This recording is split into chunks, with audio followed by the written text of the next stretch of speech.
Okay, may untag tanan mga kigsuonan, makamarites ka? Okay, paminawan ni.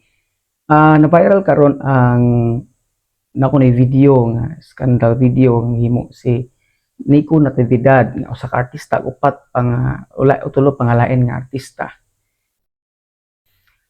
Pero akon karon na ang point ani nga video dili para ikondenar sila, dili para pakaulawan sila, but as a Christian tungod kay Christian man pud si Nico, naatay mga makatunan na dili lang silang kinabuhi kundi dili ma-apply pud nato ug ma-learn nato bisan sa atong pagkinabuhi ingon nga Kristohanon.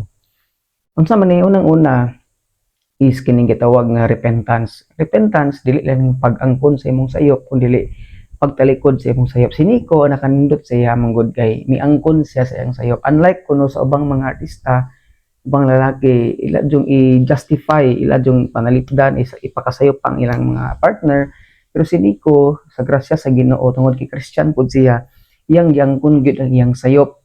Na siya sayop, matintal siya, na amo lagi natukso kuno siya, dili na siya mobaw sa nagpakalat sa video tungod kay ingyangkon giniya nga kana accountable siya sa iyang gibuhat o siyang gibuhat sa iyang asawa. Okay? Niya promise pud niya nga motalikod na siya yang sa grace sa Ginoo, yang paningkamutan nga mobaw sa iyang asawa kay tinuod nga repentance or paginulsol motalikod gyud 180 degrees. Ito ba ko na 180 degrees nga motalikod sa sala, magpagamit sa Ginoo nya mulikay na gyud sa ingon siya, mulikay na gyud siya sa mga pwedeng makatukso sa iya. Number 2 nga to makatunan is kining gitawag nga love and acceptance. Nakanindot siyang asawa tungod kay Christian pud ang iyang asawa mga igsuon.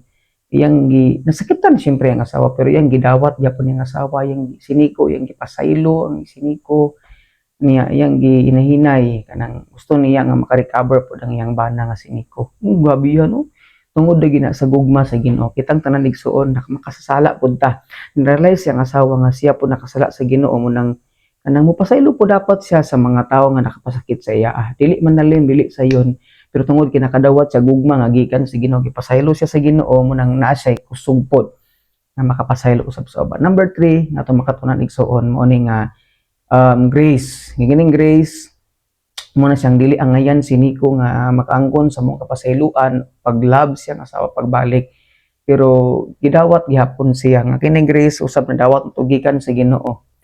Ang ngayon tang isilutan sa impierno pero giwata gisilutan sa Ginoo.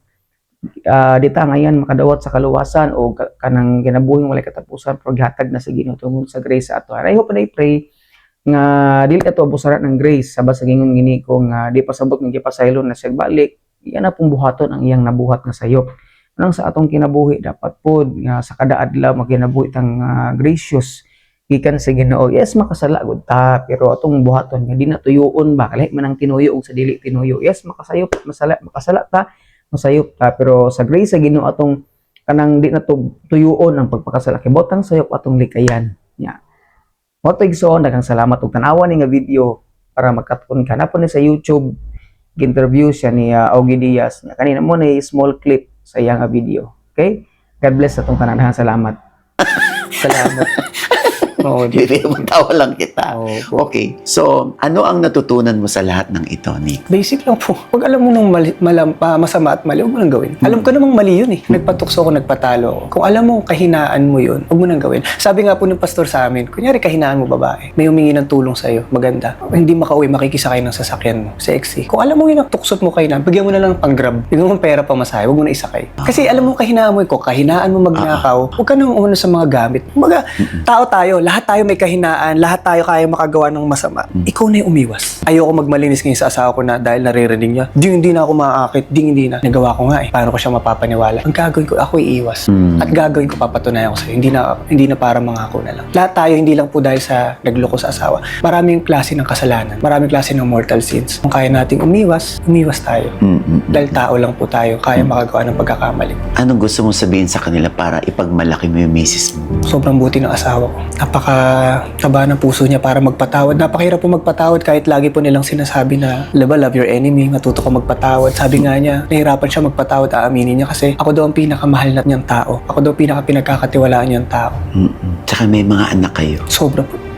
isa rin yan sa dahilan kung bakit hindi kayo naghihiwalay. Sabi nga po niya, tinitingnan niya yung